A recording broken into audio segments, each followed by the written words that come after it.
네, 여러분 안녕하십니까? 10분 소당 이야기 한 자, 오늘 제27강을 시작합니다. 자, 그러면 오늘 첫 글자는 저자시입니다. 저자라고 하는 것은 시장을 뜻하는 말입니다. 먼저 영상을 보고 시작하겠습니다.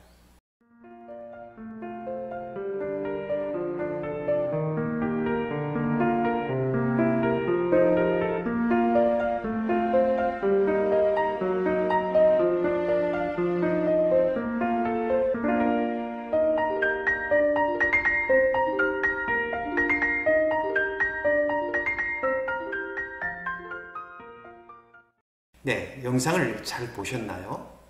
자, 상점 지붕에 광고용, 홍보용 수건들이 걸려 있었습니다. 자, 글자 구조는 위에 상점 지붕을 뜻하는 머리두가 있습니다.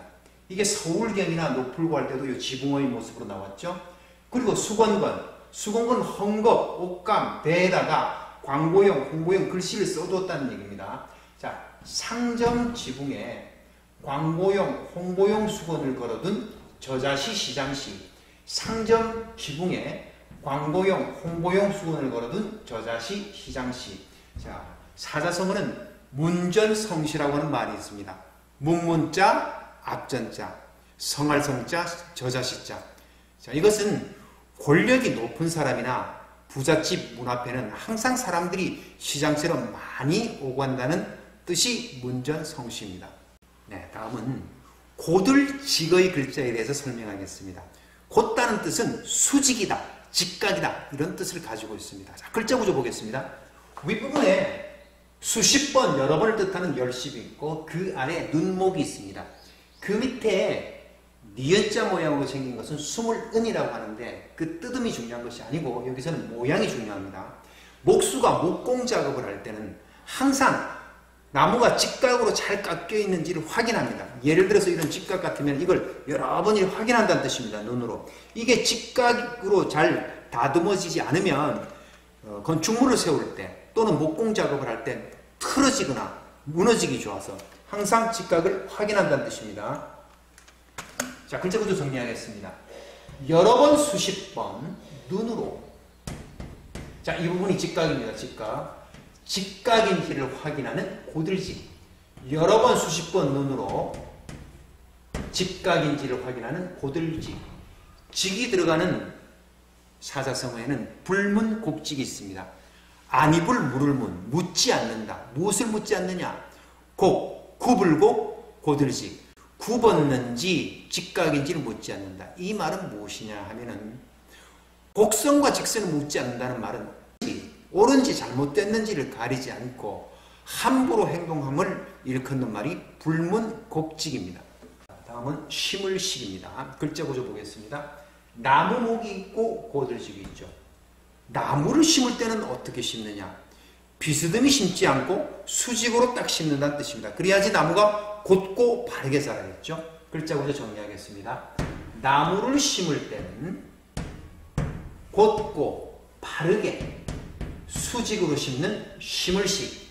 나무를 심을 때는 곧고 바르게 수직으로 심는 심을식. 자, 활용어에는 식목하면 심을식의 나무목, 나무를 심는다.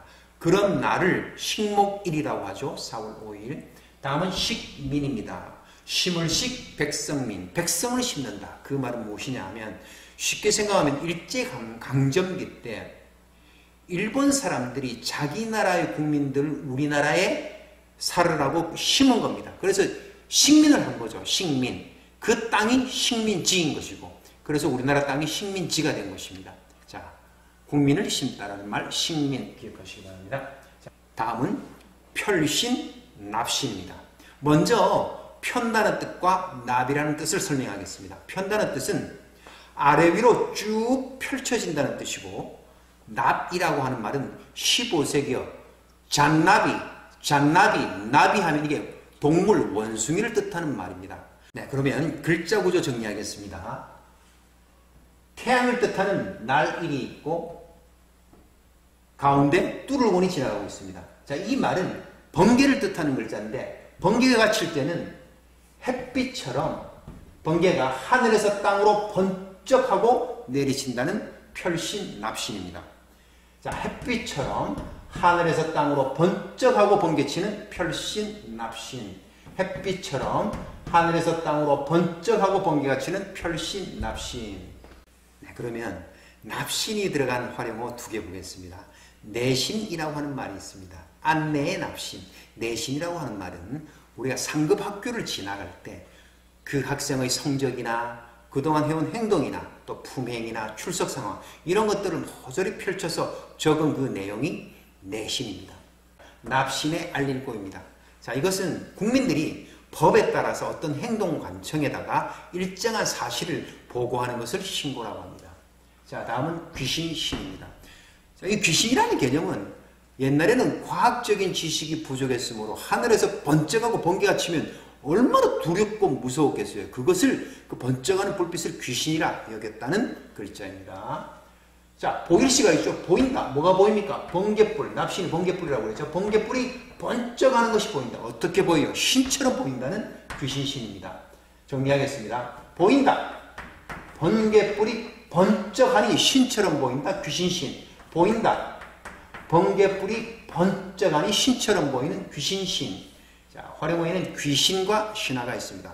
귀신은 사람의 죽은 넋이죠. 또 사람에게 복도 가져다주고 또 화를 가져다준다고 하는 그런 귀신입니다. 또 어떤 일을 유난히 잘하는 사람을 또 귀신이라고 하기도 합니다. 다음은 신화입니다. 귀신신의 말씀화에서 옛날부터 사람들 사이에서 말로 전해져 내려오는 신을 중심으로 한 이야기가 신화입니다.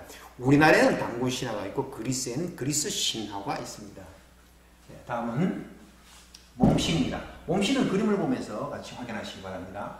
자, 이것은 아이를 가져서 불룩한 배를 가졌는데 이 몸을 조심하고 잘 다스려야 된다는 몸입니다. 잘 간수하고 다스려야 된다는 몸. 자, 그래서 머리가 있고 무거워진 몸이 또 불룩한 배가 있어요. 이 몸을 잘 다스려야 한다는 몸신입니다. 정리하겠습니다. 머리 무거워진 몸 불룩한 배 잘 다스려야 할 몸신. 머리 무거운 몸 불룩한 배 잘 다스려야 할 몸신. 몸신이 들어간 사자성어가 있습니다. 신언서판이라고 하는 말이 있어요. 몸신자, 말씀 언자, 글서자, 판단할 판자. 관리를 뽑는 네 가지 기준이 있습니다. 일단 얼굴과 얼굴 생김새와 몸이 멀쩡해야 된다는 말이 몸신입니다. 그 다음 말을 조리 있게 잘 해야 된다는 뜻입니다. 그것이 서, 글을 반듯하게 잘 써야 된다는 것이 서입니다. 판은 생각하는 판단력이 판입니다. 그래서 신언서판은 관리를 뽑는 네 가지 기준이다 라고 정리를 하시면 되겠습니다. 자, 다음은 세신입니다. 세신의 글자 구조 보겠습니다. 설립이 있고 나무목이 있고 도끼근이 있습니다. 서 있는 나무를 도끼로 자르는 경우는 두세 가지가 있겠죠. 서 있는 나무를 도끼로 쪼개는 장작 쪼개기가 있을 거고 또 서 있는 나무를 도끼로 쪼개는 그 수퍼의 나무를 베서 새 농토를 만드는 것이 있을 거고 그 도끼를 더 잘게 쪼개서 어떤 새 물건, 새 도구를 만든다는 뜻. 어쨌든 새로운 것을 만든다는 글자입니다. 글자로 정리하겠습니다. 서 있는 나무를 도끼로 쪼개서 새 것을 만드는 새신. 서 있는 나무를 도끼로 쪼개서 새 것을 만드는 새신입니다. 자, 활용어에는 신년하면 새신자 해년에서 새해를 한자어로 신년이라고 합니다. 신정은 새신의 발을정을 해서 1월 1일을 신정이라고 부릅니다. 자, 다음은 믿을 신입니다. 글자 구조를 보니까 사람인과 말씀원이 결합되어 있네요. 자, 사람은 말을 진실되게 해야 된다는 뜻입니다. 거짓 없이. 그래야지 상대방이 그 말을 믿어준다는 뜻이죠. 자, 사람은 말을 진실되게 해야 상대가 믿을 신. 사람은 말을 진실되게 해야 상대가 믿어주는 믿을 신. 믿을 신이 들어가는 사자성어가 있습니다. 교우이신이 있습니다. 사길교 보드 써이 믿을 신. 자, 이건 화랑도의 세속의 정신 중의 한 가지인데 친구를 사귈 때는 믿음으로 사귀어야 된다는 뜻이 교우이신입니다. 자, 다음은 이를지입니다. 자, 이를지는 우리가 앞서 배웠던 기를육의 한자를 떠올려야 합니다.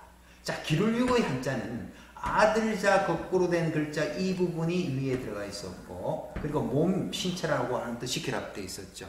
아이가 어머니 뱃속에서 이렇게 나온다. 그래서 머리를 끄집어낸다. 머리를 끄집어내고 몸통이 나왔을 때 이 아이를 기른다는 기를육이 되었습니다. 유리가 똑같아요. 이 아이의 부분인데 꼭지만 없고 이 부분이 그대로 갖다 붙었습니다. 근데 이 아이가 나오는데 어디로 나오느냐? 땅 아래로 나온다는 뜻입니다. 이 말은 무슨 말이냐면, 지금은 산부인과에 누워있으면 그 의사 선생님이 수술을 통하거나 또 자연 분만을 통해서 아이를 출산시켜요. 근데 옛날에는 그렇지 않았습니다. 의학기술이 발달되지 않았으므로 동네에 아이를 받는 할머니들이 있었어요. 그것을 산파할머니라고 그러는데, 그 출산이 다 된 그 임산부의 집에 가서 아이 낳는 걸 돕는데, 아이가 잘 나오지 않으니까 힘을 줄 때 그 대들보에다 끈을 묶고 힘을 줍니다. 힘을 주면 그 아이의 머리가 보이기 시작하면 산파가 그 아이의 머리를 잡고 이렇게 끄집어내는 겁니다. 그래서 머리가 나온다는 뜻입니다. 머리를 잡고 아래로 당기기 때문에 그게 땅 쪽으로 당긴다 해서 이 글자가 있는 겁니다. 결국 이른다는 말은 어머니 몸속에서 새 생명이 이 세상에 이른다는 이를지입니다. 자, 글자 구조 정리하겠습니다. 신생아입니다. 신생아. 뱃속에서 나오는 신생아. 신생아, 아들자의 머리 부분, 머리가 땅 아래로 나오는 이를지. 신생아, 아들자의 머리 부분, 땅 아래로 나오는 이를지. 자, 이 글자를 보면 반드시 두 글자를 확인해야 됩니다. 이 신생아거든요. 자, 신생아가 있고 칼도가 있으면 신생아의 탯줄을 끊는다는 뜻입니다. 그래서 어머니 뱃속에서 완전하게 이 세상에 생명이 이르렀다. 이를도입니다. 그럼 이 글자 한번 보세요. 자, 신생아가 이르렀지만 아직까지 공기 호흡을 하지 못해요. 그래서 아이를 발을 잡고 거꾸로 들어서 엉덩이를 치면, 엉덩이를 칠복이죠. 엉덩이를 치면 양수 찌꺼기가 코와 코 안에 있던 것들이 울음과 함께 터트려지면서 비로소 공기 호흡을 하게 되는 겁니다.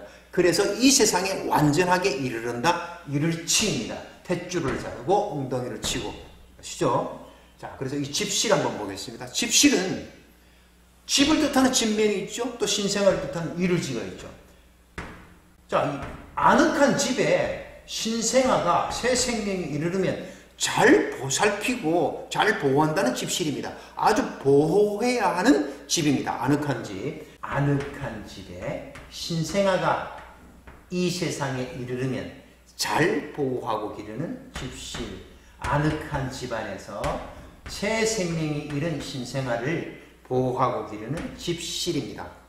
교실 하면 학생들이 공부하는 집이니까 학생들의 교육권, 학습권이 잘 보호되어야 되겠죠. 다음은 온실 하면 따뜻한 온집실에서 식물들이 추위에서 잘 보호된다는 그 집이 온실입니다. 자, 이 글자도 한번 보겠습니다. 사람 몸, 신체를 뜻하는 고기육이 있고 구멍이 있고 신생아가 있습니다. 이건 어머니 뱃속에서 그 어머니 자궁에서 아이가 나올 때 그 구멍 속을 통해서 나온다는 그 구멍을 뜻하는 질입니다. 자, 그러면 27강에 배웠던 한자 머릿속에 쏙쏙 정리하여 봅시다. 자, 저자시 시장시. 자, 저자시 시장시. 상정지궁에 광고용 홍보용 수건을 걸어둔 저자시 시장시. 저자시 시장시. 고들직. 목수가 나무를 직각으로 보는 겁니다. 여러 번 수십 번 눈으로 직각인지를 확인하는 고들직, 고들직, 고들직. 심을식. 나무는 수직으로 심는다는 뜻입니다. 나무는 곧게 수직으로 심는 심을식, 심을식, 심을식. 다음은 별신, 납신. 번개불이 번쩍하는 글자입니다. 햇빛처럼 하늘과 땅으로 번개불이 번쩍하는 별신, 납신. 납은 원숭이를 뜻하는 말이라 그랬습니다. 원숭이는 번개처럼 동작이 빠르다라고 기억하시면 됩니다. 다음 귀신신입니다. 보인다. 번개불이 마치 신처럼 보인다. 귀신신, 귀신신, 귀신신. 자, 다음은 몸신입니다. 아기를 가진 몸은 잘 보살펴야 한다는 몸신입니다. 머리, 무거워진 몸, 불룩한 배, 잘 다스려야 할 몸신, 몸신, 몸신. 다음은 쇠신입니다. 서 있는 나무를 도끼로 자르고 새로운 장작, 새로운 농토, 새로운 도구를 만드는 새신. 다음은 믿을신입니다. 사람은 말을 진실되게 해야 상대편이 믿는 믿을신. 다음은 새 생명이 이 세상에 이런 신생아를 뜻하는 글자입니다. 이를지. 신생아, 아들 자의 머리 부분, 땅 아래로 나오는 새 생명, 이를지. 다음은 집실입니다. 아늑한 집에 새로 나온 신생아를 잘 보살피며 기르는 집실. 이를도는 다음에 배울 글자입니다. 관련돼서 선생님이 따로 설명했습니다. 자, 27강 한자도 재밌게 잘 들으셨나요? 복습은 언제나 빠른 배속으로 반드시 하시기 바랍니다. 자, 그러면 28강에서 뵙겠습니다. 안녕히 계십시오.